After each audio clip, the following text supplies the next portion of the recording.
Kidlat News Updates. Sa ating mga balita, 1.7 million pesos halaga ng shabu nasamsam sa Maguindanao del Norte by bust. VP Sara Duterte, bigyan ng patas na laban sa tamang korte si Pastor Quiboloy at huwag trial by publicity. Grupo ng film director na si Jade Castro laya na matapos ang isang buwang pagkakakulong dahil sa arson. Ako po si Cesar Soriano, kasama ang buong puwersa ng Kidlat News Channel para ihatid ang mga nangunang balita sa buong kapuluan ngayon. Timbog ang dalawang high-value targets matapos kumagat sa drug buy-bust operation sa Barangay Makir sa Datoodin, Sinsuat, Maguindanao del Norte nitong Lunes. Ang mga inarestong suspect ay kinilalang sina Nungga Mamaladang Abdila at Amir Andungan Usman, pawang mga residente ng nasabing lugar. Nakumpiska sa kanila ang aabot sa 250 grams ng hinihinalang shabu o tinatayang nasa 1.7 million pesos ang halaga. Na-recover din sa mga suspect ang buy-bust money, isang unit ng mobile phone, isang motorsiklo at iba pang personal na kagamitan.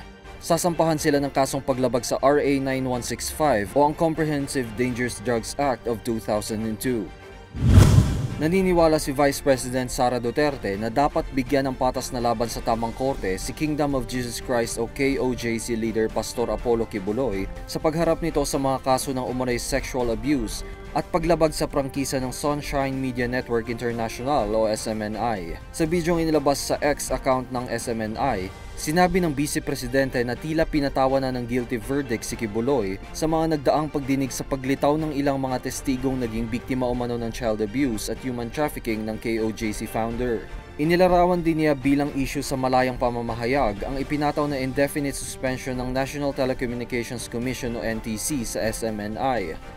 Saad pa niya, makakamit lamang umano ang hustisya at katotohanan sa korte at hindi sa pamamagitan ng trial by publicity. Marami sa atin ang naniniwala na ang dinaranas ngayon ni Pastor Quiboloy ay isang pandarahas at hindi patas. Hindi biro ang mga pangyayari at paratang na ganito. Nararapat lamang na babigyan ng patas na laban at sa tamang korte. Nakalaya na ang film director na si Jade Castro at 3 pa niyang kasamahan nitong Lunes ng gabi matapos ang mahigit isang buwang pagkakakulong dahil sa kasong arson. Ito'y matapos katigan ng Katanawan Regional Trial Court ang motion to quash the information laban kina Castro dahil sa kawalan ng jurisdiction ng korte sa kaso. Kaugnay niyan, pinanigan din ng Katanawan RTC ang kanilang pagkwestiyon sa warrantless arrest kina Castro, bagay na inirekomenda ni Senador Risa Hontiveros. Ayon rin sa husgado, wala ring maibigay na sapat na impormasyon ng mga testigo sa pagtakas ni Castro mula mismo sa pinangyarihan ng krimen. Matatandaang nitong January 31 nang arestuhin si Castro matapos mapagbintangang nanunog sa isang modern jeep sa Katanawan, Quezon noong January 28. Para sa Kidlat News Updates, Juan Miguel Soriano nag-uulat. At inyo pong natungayan ang mga headlines sa nakalipas na mga oras. Manatiling nakatutok para sa mga susunod na updates at breaking news. Ako po si Cesar Soriano, kasama nyo sa bawat pagputok ng balita.